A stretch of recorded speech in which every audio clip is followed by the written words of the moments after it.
Hello, my name is Javier O'Neill. I am a 3D artist, and this video right here is a little bit of a playthrough to kind of give you an idea of what my role in this game, which is entitled Spacehawk. The game was developed by Full Control APS, and it is a game based from the Warhammer 40k universe created by the Games Workshop. My role in the team, I was the lead artist slash environment artist. So some of my first responsibilities was, for example, coordinating with the Games Workshop and making sure that all of the art that I created was according to their visual standards. They have a lot of very specifics when it comes to their games. So first and foremost, one of the biggest first challenges that I had right off the bat when I was creating these environments is supposed to be made in a modular fashion, which means that all of these pieces that I created for this game were intended to be scaled up and down to create the universe. So some of the stuff that consists the environments, for example, are these basic wall pieces, which, the first challenge that I can say about that is, for one, as you can see there, all the floor tiles in this game are sort of tapered upwards. So that the reason being, as you can see, these Space Marines are very, very top heavy. It looks like they skipped their leg day and such. So that means if we wanted to have a lot of stuff like pipes, vents, dials and stuff like that on the wall, we'd be able to have some sort of environment that they can fit in. They're not going to, clip through those pieces and such. So that was the first thing, was figuring out a way to how to create the modular pieces. And I started out by working on the base one, and from the base one, which is going to be the one that was going to be used the most, from there I built upon the library. So the basic idea that I had when it comes to these wall pieces is that I would create some basic, it's broken down into components. The first one is the floor tiles. The floor tiles, of course, are, I think, 2x2 units in Unity, and they function as actually floor tiles in the game. So at least in that way, it kind of made that task easy in terms of how to design these tiles. And then the next element is the walls. And then at least the idea that I had behind the wall is, because if I had to create all of these environments and create normal maps and high poly and bake any occlusion from them, that it was going to be something that's going to be quite a heavy task and such. So I decided to take the approach of creating one sort of standard size wall, which I made several variations that you will see probably along the levels. And then, as you can see, the wall pieces have that very familiar archway, or that Gothic archway of the Warhammer universe. And then within that negative space that was inside, there's either going to be Space Hall, Hall of the Ship, or I left it empty on purpose because we were going to create a whole series of wall props that we can put in some of these locations to kind of give them some sort of variety. So from a production perspective, it means it makes it easier for me to create the works, because instead of having to create a bunch of unique stuff, I create something that's versatile, and then you could attach a whole lot of different things. So I created a pipe system, ventilations, dials, and let me see, if you look, like for example, right over here, that is how a whole piece could look, or at least a set. So different pipes and combinations of pieces that you can then attach the wall to add complexity and such. On top of that, I did about 10 to 15 different floor tiles like this that have different looks. They have either just bare, they have the logo of the Empire and such. Some of them actually are a little bit deeper in 3D and have animated fans that go below, or grates. Some of these like this are with the intention to be made to be light sources, because that's one of the things, when you have this view, it's kind of difficult to get light sources everywhere. So that was one way to give an artificial light source. And let's see what else. And you know what, I'm just going to go ahead, start playing, and then as more stuff comes to me, I'll kind of say it on the video. So let me go ahead and move my soldier over here.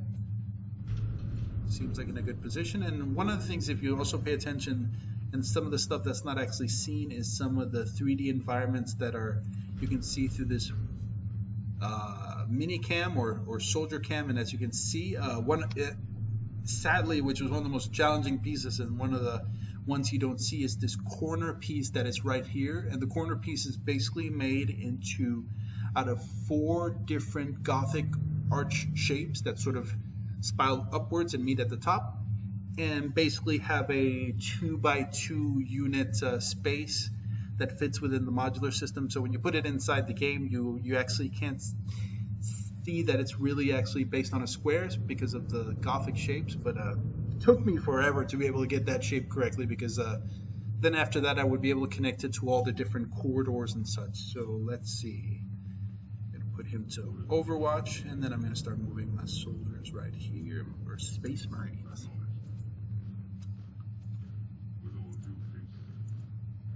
And then I'm going to do a lot of multitasking because I haven't played this game in a while, but it's sort of getting back to me. So yes, the levels themselves, I'm going to go ahead and end my turn. The levels themselves are, of course, not designed by me. It's based on a board game by the Games Workshop Space Hulk. So they have basically an already preset configuration, so I can't really take credit for the design when it comes to this. But what I had to do is I had to, when I create the levels, find a way to sort of draw the players into a sort of direction that they were going to be supposed to going to, at least, because it's turn-based, so you're supposed to kind of constantly keep moving towards the objective, because the basic premise behind this game is that it's based on the war on aliens and such. So that means that you're moving, your greedy Space Marines, and then eventually these alien creatures are going to go and overtake you. So some of the things I did is I used, of course, lighting to give either false corridors to go into, to imply direction, to imply threat, to imply, like, for example, the finishing area right here, I made that look sort of, I put a lot of focus on using the floor tile that had the sort of yellow and black check stripe kind of look to it, sort of draw emphasis, and it's sort of, if you look at it, the shape is sort of pointing into an X, well, nicely lit, so that gives you an idea this is what you're supposed to make it to. And then, of course, if I wanted to make it a little bit more obvious, I went and then did a little set of running lights that point towards the exit or the objective. Some of the other stuff I like to do is put different places, darken some of the places where some of the gene stealers, or the AKA the aliens, come from, as you can see one there, and try to put a good variety of lighting in different places. As you can see, a lot of the pieces that I designed for the modular sets, I put artificial light source here, one here. Some of the floor tiles have them built into it and such. Some of these dials, for example, here I specifically lit up to kind of give a little bit of ambiance, but in some ways they're sort of pointing you towards a direction. If you can see, red is probably not the area that you want to go towards, and you literally want to go towards the lights. So let's go ahead and give this another play and see how well I do. Let's see, so I can probably get him over here.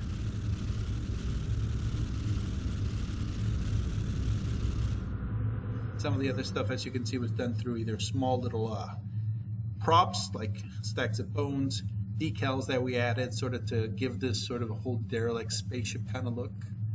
So let's see, he is going to be set to Overwatch. Let's see, I'm going to get him. He's the flamethrower guy, so if you can see, a fuckload of these guys are going to be coming soon, so it's going to be interesting when they come. And let's see, let's go ahead and move the rest of them. Over here, boom. This one over here, just put him there. And then this one over here.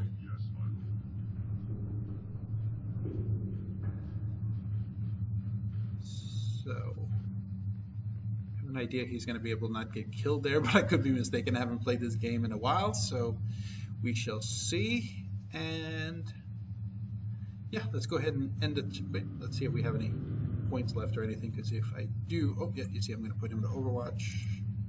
Can't really do anything with him. Ah, no!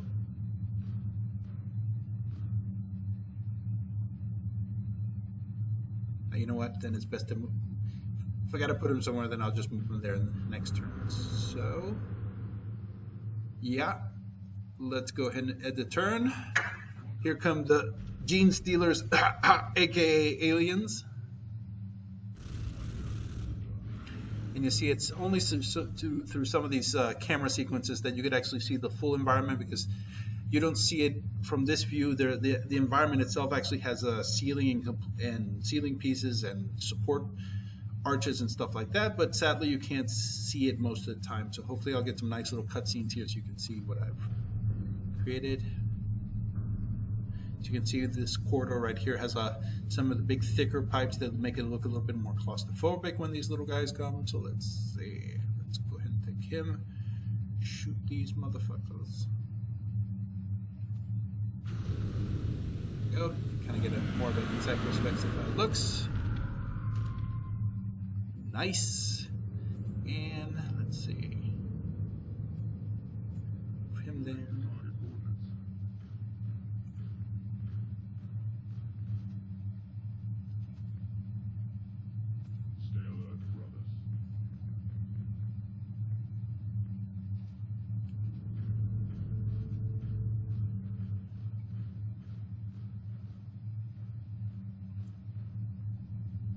So one of the challenges also to designing these levels, at least as lighting them, is also giving it like a good bit of ambiance and such. So that's why through all the levels I try to give some sort of bit of variety so as it doesn't look the same. So if by some chance as a player you get lost, you can kind of make your way through some of the visual landmarks, like some of the big projecting light that's over here, for example, or whatever. Usually I'm trying to, whenever I lit the environments, I always try to focus them towards a goal, or even sometimes use it as a redirect. But anyway, let's go ahead and end the turn and see how far I go.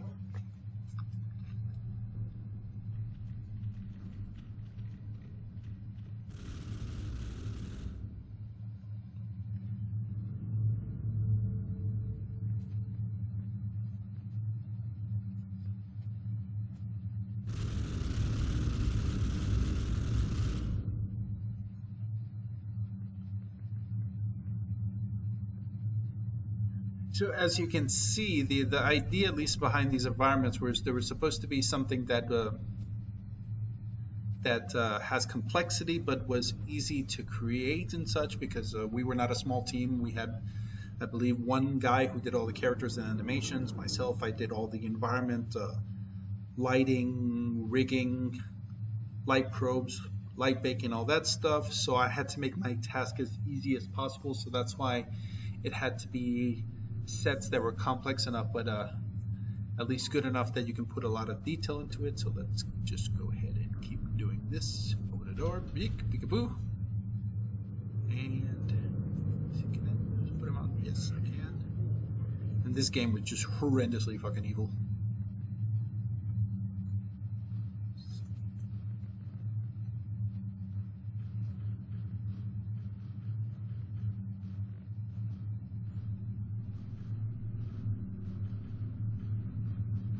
As you can see, a whole lot of other Warhammer related 40k stuff, like parchments and bones, some of those waxy things with the parchments hanging out, little details like that. One of the fun parts also about making this game, I got rewarded and I got to go see the Games Workshop in their museum, which was, I think, wasted on someone who is not a big Warhammer nerd, but it's amazing to see nonetheless. They have like sets and sets of created Warhammer universe stuff, so I thought it looked pretty amazing. And yeah, so you can see now, see probably some of the details that show up a little bit more when you have more of your characters. And interesting. So let's see. The thing I always hated about this game is so much of it is also roll of a dice. And as you can see, then you can shoot, and the thing will fucking dodge everything, but not in this occasion. As you saw there, you probably saw a little bit of the ceiling. Gonna put him on Overwatch. Him twice. Let's get out of the way here. And then Flamethrower Man, he's gonna be used to cover my ass.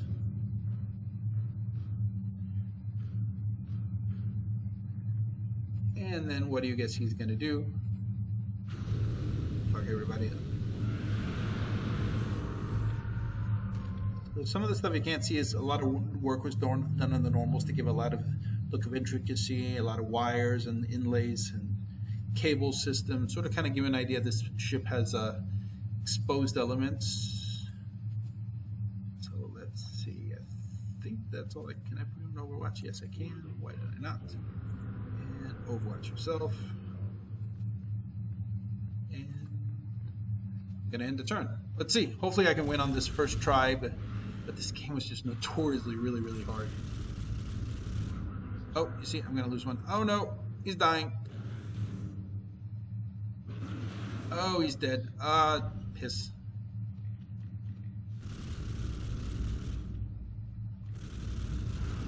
Oh, I forgot how I got. You can see my ceiling there. Oh. And as you can see, I believe I am on the cusp of death. I'm surprised that round hasn't ended. We'll see. No, I'm pissed. I'm fucked. No getting around it.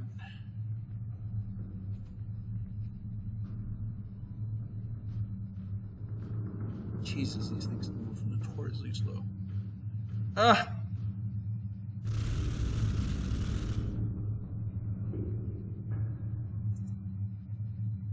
See if the power sword works. Yeah, motherfucker, you're dead. Put him on Overwatch. Boom.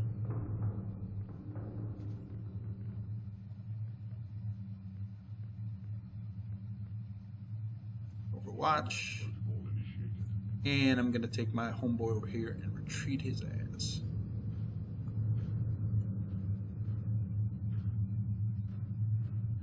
Sometimes it's a shame from the perspective you see there's a lot of details lost.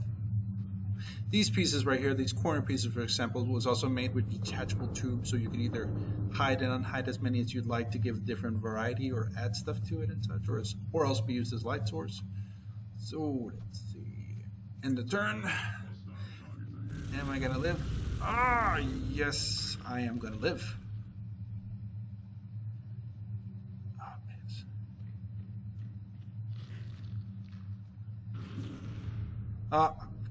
Yes. Yeah, motherfuckers. Uh-oh. Oh my god, I believe I am fucked. Yes, good sir.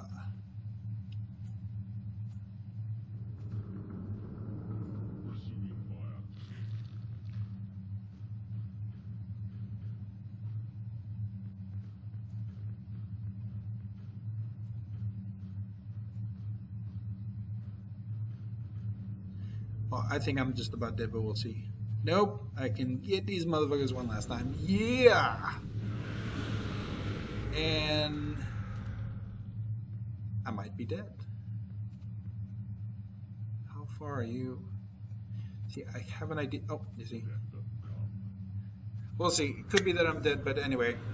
If it is, it kind of gives you an idea of some of the work that I did for this game. Really proud of it. I think it has a really good look to it, and I am fucking dead. That's it. Thank you so much for joining me.